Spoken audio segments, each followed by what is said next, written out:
Good morning student. Electrician of fitter प्रथम वर्ष के छात्रों के लिए वर्कशॉप कैलकुलेशन और साइंस विषय का अध्याय 12 हम लोग पढ़ना शुरू किए हैं। अध्याय 12 का आज ये 7वां वीडियो लेक्चर है, लेक्चर नंबर 7। तो यहाँ से इससे पहले मैंने आपको विभिन्न ज्यामितीय आकृतियों के बारे में सब कुछ विस्तार से समझाया है, जैसे वर्ग के बारे में, जैसे आयत के बारे में, समांतर चतुर्भुज के बारे में, त्रिभुज के बारे में, और फिर उसके बाद हमने त्रिभुज का वर्गीकरण भी करके देखा है। त्रिभुज का वर्गीकरण का मतलब ये है कि त्रिभुज के कितने प्रकार अलग अलग थे। तो जैसे कि हमने बताया, भुजाओं के आधार पर त्रिभुज को 3 भागों में बांटा गया है। विषम बाहु ऐसा त्रिभुज जिसकी तीनों भुजाएं असमान हो, उसको हम विषम बाहु त्रिभुज बोलते हैं, जिसको इंग्लिश में स्केलेन त्रिभुज बोला जाता है, स्केलेन ट्राइंगल।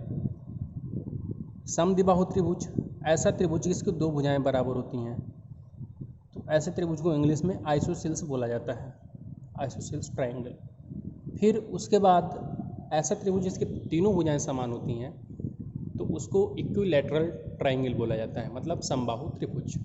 तो इन तीनों त्रिभुजों के बारे में विस्तार पूर्वक चर्चा हुई थी कि इन तीनों त्रिभुजों का क्षेत्रफल कैसे ज्ञात किया जा सकता है, तो उसके लिए सूत्र क्या है।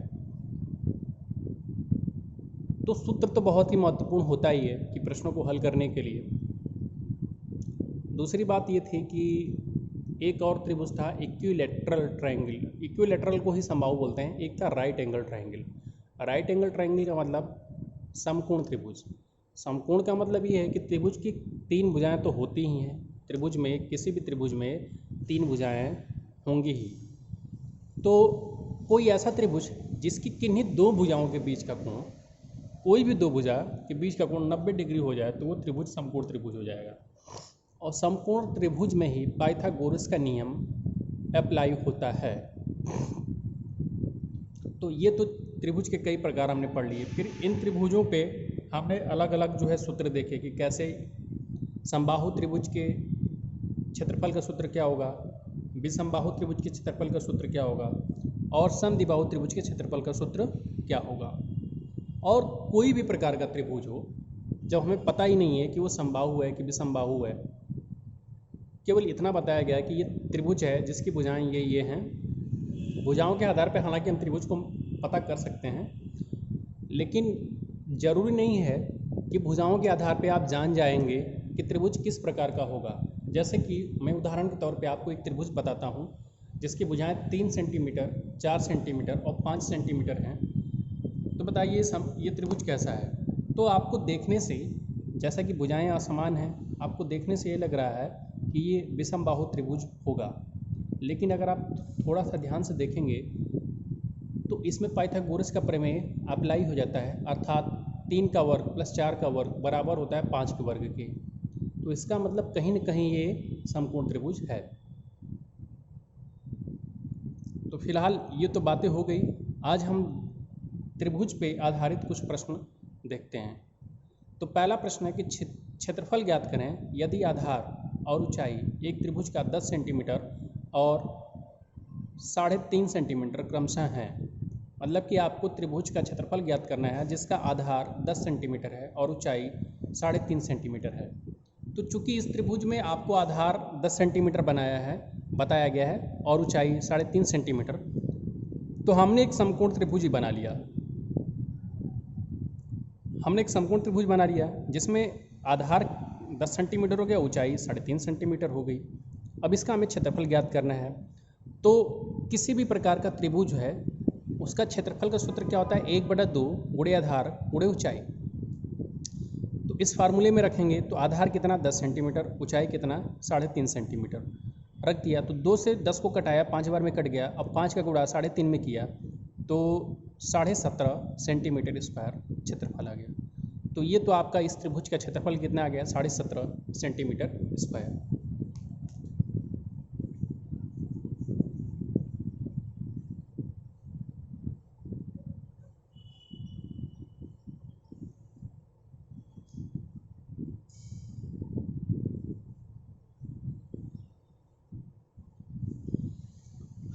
सेकंड जो क्वेश्चन है कि त्रिभुज का आधार ज्ञात करें यदि क्षेत्रफल 15 सेंटीमीटर स्क्वायर है और ऊंचाई 3.5 सेंटीमीटर है। तो इस बार आपको त्रिभुज का आधार ज्ञात करना है जबकि क्षेत्रफल मालूम है और ऊंचाई मालूम है। तो हमने त्रिभुज कैसा बनाया? एक त्रिभुज बना लिया जिसमें आधार को हमने, आधार मालूम नहीं है, आधार को हमने x मान लिया और इस पे एक लंब, आधार पे एक लंब खींच दिया जो कि त्रिभुज की ऊंचाई हो गई, और ऊंचाई को हम हाइट लिखते हैं और इसको हमने मान लिया कि हाइट कितनी है, h है, और h का मान कितना दे दिया गया है, 3.5 सेंटीमीटर। ठीक है, ऊंचाई कितनी दी गई है, 3.5 सेंटीमीटर। तो देखिए इस बार भी हम समकोण त्रिभुज बना सकते थे, लेकिन ये किसी अलग प्रकार का भी त्रिभुज हो सकता है। तो अलग प्रकार का त्रिभुज है तो आधार को हमें एक मानना पड़ेगा और आधार के जो सम्मुख शीर्ष होगा उस पर एक लंब जो होगा वही आधार त्रिभुज की ऊंचाई होगी। तो ये आधार हो गया, आधार के सम्मुख का शीर्ष क्या हो गया, ये बिंदु हो गया। अब इसी बिंदु से, इसी पॉइंट से आधार पे एक लंब डाल देंगे तो क्या हो जाएगा, इस त्रिभुज की ऊंचाई हो जाएगा। किसी भी प्रकार का त्रिभुज हो, अगर आप उसमें एक को आधार मान लेते हैं तो आधार के सम्मुख जो बिंदु होगा, तो इस आधार के सम्मुख बिंदु ये है, इस बिंदु से लंब डाल दीजिए आधार पे, तो यही क्या हो जाएगा, त्रिभुज की ऊंचाई हो जाएगा। तो त्रिभुज का आधार ज्ञात करना था जिसमें क्षेत्रफल आपको 15 सेंटीमीटर स्क्वायर, ऊंचाई 3.5 सेंटीमीटर। तो हमने आधार को x मान लिया जो कि हमें ज्ञात करना था, और इस आधार के सम्मुख शीर्ष से, इसको हम a बोल सकते थे, इसको b और इसको c, तो सम्मुख शीर्ष अर्थात a से आधार पे लंब डाल दिया और ये त्रिभुज की ऊंचाई हो गई, और ऊंचाई को हमने 3.5 सेंटीमीटर दिखा दिया। तो क्षेत्रफल निकालने का फार्मूला क्या होगा, 1/2 गुणे आधार गुणे ऊंचाई। इसी से हमारा प्रश्न हल हो जाएगा। 1/2 गुणे आधार गुणे ऊंचाई, तो इसमें आप देखेंगे कि 1/2 गुणे आधार गुणे ऊंचाई, तो क्षेत्रफल कितना, 15 सेंटीमीटर स्क्वायर। तो क्षेत्रफल की जगह पे हमने 15 सेंटीमीटर स्क्वायर रख दिया।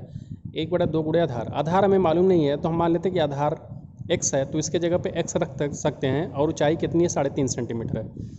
तो आधार बराबर कितना हो जाएगा, अब ये 2 का 3 गुणा 15 में हो जाएगा, तो 15 सेंटीमीटर स्क्वायर गुणे 3, और 3.5 इसके बटे में आ जाएगा, तो बटे में आ गया है। तो सेंटीमीटर स्क्वायर का जो वर्ग था, सेंटीमीटर नीचे वाले से खत्म हो जाएगा, ऊपर केवल सेंटीमीटर बचेगा। अब 15 दूना के 30, और 30 में 3.5 का भाग देना है, तो 30 में जब आप 3.5 का भाग देंगे तो उत्तर कितना आएगा, 8.57 सेंटीमीटर। तो आधार का मान कितना आ गया, 8.57 सेंटीमीटर। तो इस प्रश्न का आप पूरा स्क्रीनशॉट ले सकते हैं।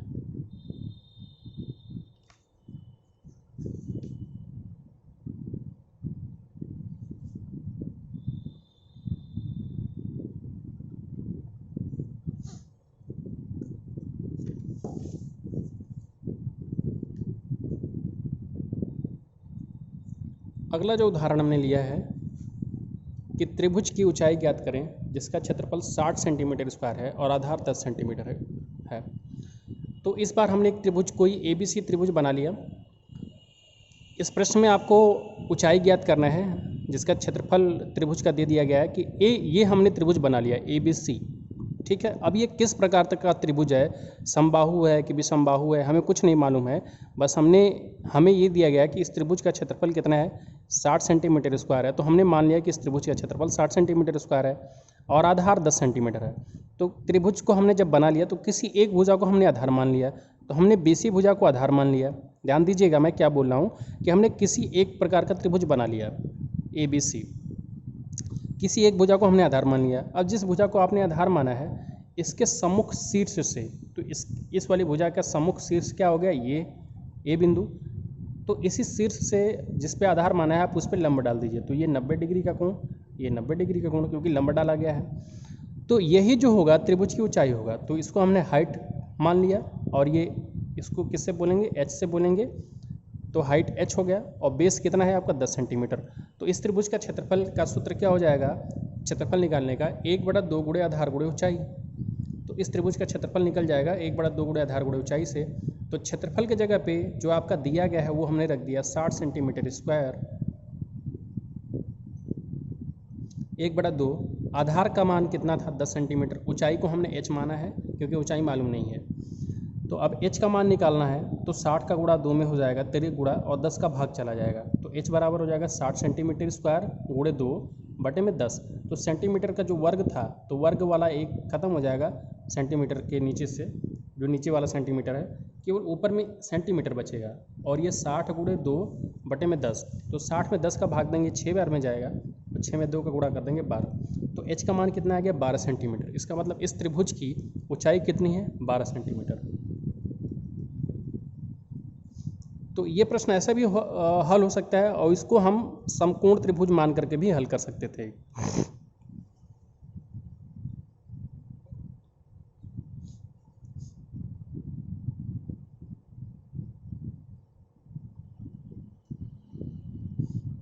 तो ये 90 डिग्री हो गया, तो ये समकोण त्रिभुज हो गया, इसको ए बी सी मान लीजिए।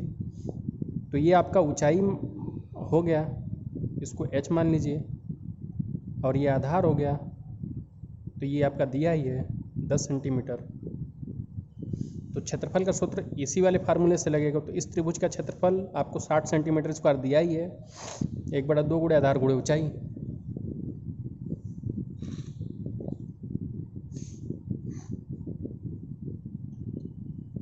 तो यहाँ से भी आपका प्रश्न हल हो जाता है।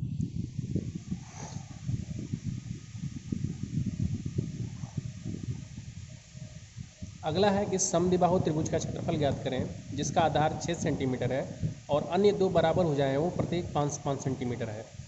तो इस बार आपको समद्विबाहु त्रिभुज दिया गया है और जिसमें से आधार दे दिया है 6 सेंटीमीटर और अन्य दो भुजाएं 5-5 सेंटीमीटर की है। तो हमने एक समद्विबाहु त्रिभुज बना लिया है ए बी सी से, जिसमें एक पॉइंट ए हो गया, दूसरा पॉइंट बी, तीसरा पॉइंट सी। तो जो बराबर भुजाएं हैं तो उसमें से एक और ये ए सी और ए बी को हमने बराबर भुजा मान लिया। तो जो बराबर भुजाएं हैं उनकी माप कितनी है 5 सेंटीमीटर की, तो 5 सेंटीमीटर। अब जो तीसरी भुजा बची वो आधार हो गई, उसको 6 सेंटीमीटर मान लिया। तो जिस भुजा को हमने आधार माना है इसके सम्मुख बिंदु से, तो इस बी सी के सम्मुख बिंदु क्या है ए, तो ए से हमने लंब डाल दिया, तो ये क्या हो गया 90 डिग्री का कोण हो गया, 90 डिग्री। ये भी इधर भी 90 डिग्री हो जाएगा। तो एक बात जान लीजिए, समद्विबाहु त्रिभुज में जो लंब डाला जाता है आधार पे, वो आधार को दो बराबर भागों में विभाजित करता है। तो इस बात का मतलब क्या हुआ कि जो लंब है इस आधार को दो बराबर भागों में विभाजित कर दिया। तो विभाजित करते हो तो इसका मतलब कि अगर इसको हम नाम दे देते हैं डी, तो आधार BC पे सम्मुख भुजा ए से जो लंब डाला गया वो किस पॉइंट पे आपतित हुआ है, डी पे। तो अब क्या है कि जो डी पॉइंट है पूरे BC को दो बराबर भागों में विभाजित कर दिया है। तो बराबर भागों में विभाजित करने का मतलब क्या है कि CD का भी मान 3 सेंटीमीटर हो जाएगा और DB का भी मान कितना हो जाएगा 3, क्योंकि पूरा 6 था तो 6 को दो भागों में बांटेंगे तो 3 ये और 3 ये। तो इसी प्रकार से ये जो D है इसको दो भागों में विभाजित कर दिया है। अब देखिए, अब चूंकि ये कोण 90 डिग्री है तो हम त्रिभुज ये भी तो ले सकते हैं, त्रिभुज ACD 90 डिग्री का कोण है। तो 90 डिग्री के सामने की भुजा को क्या बोलते हैं, कर्ण बोलते हैं, और ये एक लंब हो गया, एक आधार हो गया। तो पाइथागोरस प्रमेय इस त्रिभुज में अप्लाई किया जा सकता है, त्रिभुज ACD में। तो पाइथागोरस प्रमेय लगाएंगे तो ये कर्ण का वर्ग, कर्ण कितना है 5, कर्ण के वर्ग में से अगर आधार का वर्ग घटा देंगे तो 5 का वर्ग 25 और आधार कितना है 3 का वर्ग 9, तो 25 में से 9 घटेगा 16 और 16 का वर्गमूल ले लेंगे तो आपका लंब का मान ही आ जाएगा। तो 16 का वर्गमूल 4, इसका मतलब लंब कितना आ गया 4। तो इसका मतलब इसी को त्रिभुज की आपने ऊंचाई माना है, तो त्रिभुज की ऊंचाई क्या हो गई 4 सेंटीमीटर और त्रिभुज का आधार आपको 6 सेंटीमीटर दिया ही गया है। तो ये प्रश्न बहुत ही फटाफट हल हो जाएगा अगर आप इतना कर पाते हैं और इतनी आपको बेसिक जानकारी है तब। तो आपने क्या किया है कि इस त्रिभुज में आधार से सम्मुख वाले भुजा से आधार पे लंब डाल लिया। तो ये जो लंब है इसको दो बराबर भागों में विभाजित करता है, ये आपका एक थ्योरम है। तो इससे दो बराबर भागों में विभाजित हो गया, तो इसका मतलब 3 सेंटीमीटर ये, 3 सेंटीमीटर ये। अब आप त्रिभुज ACD को ले लीजिए, क्योंकि त्रिभुज ACD जो है समकोण त्रिभुज है, क्योंकि डी जो है 90 डिग्री है। तो यहाँ से ये कर्ण का मान कितना 5 का वर्ग और ये आधार CD कितना का मान कितना 3 का वर्ग। तो 5 का वर्ग 25 और 3 का वर्ग 9, घटाएंगे तो लंब का वर्ग मालूम हो जाएगा। और जब उसका वर्गमूल ले लेंगे 25 में से 9 घटाने पे 16 आया, 16 का वर्गमूल क्या हो जाएगा 4। तो इसका मतलब ये लंब का मान पता चल जाएगा। तो लंब का मान कितना हो गया 4 सेंटीमीटर। और लंब ही क्या है, इस पूरे त्रिभुज की ऊंचाई है। तो अब क्षेत्रफल निकालना है तो आधार 1/2 गुणे आधार गुणे ऊंचाई होता है। तो क्षेत्रफल के लिए सूत्र क्या था, 1/2 सेकंड मेथड। हमने इसको 2 तरीक़ों से हल किया है। तो देखिए इसमें त्रिभुज की रचना के आधार पे आधार की सम्मुख भुजा या असमान भुजा के सम्मुख सिर से असमान लंब डाल दिया गया है, असमान भुजा पर लंब डाल दिया गया है। तो त्रिभुज की ऊंचाई कितनी हो गई 4 सेंटीमीटर, क्षेत्रफल कितना 1/2 गुणे लंब गुणे आधार। तो 1/2 लंब का मान कितना है 4 सेंटीमीटर और आधार कितना है 6 सेंटीमीटर। तो 4 को 2 से कटाएंगे, 2 बार में कट गया, 2 का गुणा 6 में, तो 12 सेंटीमीटर स्क्वायर क्षेत्रफल आ गया है। तो एक तो तरीका ये था। और दूसरा तरीका क्या है कि जब हमने आपको ये चैप्टर पढ़ाया था तो समद्विबाहु त्रिभुज का क्षेत्रफल ज्ञात करने के लिए एक सूत्र बताया था। और सूत्र क्या था, सीधे सीधे आपको सूत्र याद है तो कुछ भी मेहनत नहीं करना पड़ेगा, सीधे सीधे सूत्र में मान रखने से आपका उत्तर आ जाएगा। लेकिन सूत्र क्या है कि सूत्र आपको याद करना पड़ेगा। और याद जो है पूरे गणित में अगर आप सूत्र याद करने चलेंगे तो बहुत सारे सूत्र याद करने पड़ते हैं। तो यहाँ से हम क्या करेंगे कि 1/4 बी, समद्विबाहु त्रिभुज के क्षेत्रफल का सूत्र क्या होता है 1/4 बी, कर्ण में 4 square minus 4a square minus B square, जहाँ पे बी क्या होती है असमान भुजा को बी बोला जाता है। तो इसमें असमान भुजा क्या है 6 सेंटीमीटर, और ए किसको बोला जाएगा, जो समान भुजा है उनको ए बोला जाएगा। तो ये ए है, ये भी ए है, और ये क्या है बी है। तो बी असमान भुजा है और ए समान भुजा है। तो 1/4 गुणे बी, बी का मतलब असमान भुजा, तो 6 गुणे कर्ण में 4 इंटू ए स्क्वायर, 4 इंटू ए स्क्वायर मतलब ए क्या है 5, 5 का स्क्वायर करेंगे तो कर दिया है, माइनस बी स्क्वायर, बी क्या है 6, 6 का स्क्वायर। तो 1/4 गुणे 6, कर्ण में 4, 5 का वर्ग कर दिया 25 हो गया, तो 4 गुणे 25 और 6 का वर्ग 36। तो 1/4 गुणे 6, 25 चौको 100 और 6 का वर्ग 36। तो 100 में से 36 घटेगा तो कर्ण में बचेगा क्या 64। तो ये हो जाएगा 1/4 गुणे 6 और कर्ण में 64, और 64 का वर्गमूल क्या हो जाता है 8। तो 1/4 गुणे 6 गुणे 8, तो 4 का भाग देंगे 8 में, 2 बार में कट जाएगा, 2 का गुणा 6 में, तो कितना आएगा 12 सेंटीमीटर स्क्वायर। तो आंसर कितना आ गया 12 सेंटीमीटर स्क्वायर। क्षेत्रफल कितना आ गया 12 सेंटीमीटर स्क्वायर। तो फार्मूले से भी आपका उत्तर आ रहा है और जो रचना वाली विधि है उससे भी उत्तर आ रहा है। लेकिन हमारे लेवल पर पूछा जाए तो जो आसान लगता है वो रचना वाला हमें आसान लगता है।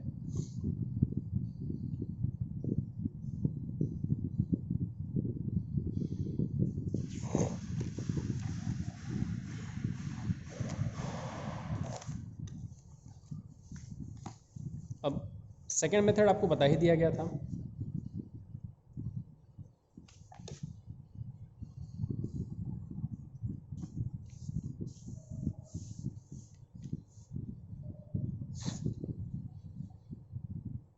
तो आज के लिए इस वीडियो में इतना ही।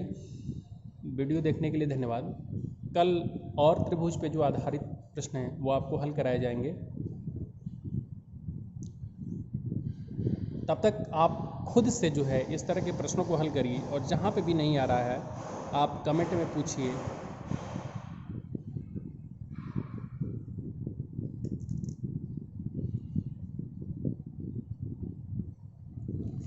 तो वीडियो देखने के लिए आपको धन्यवाद।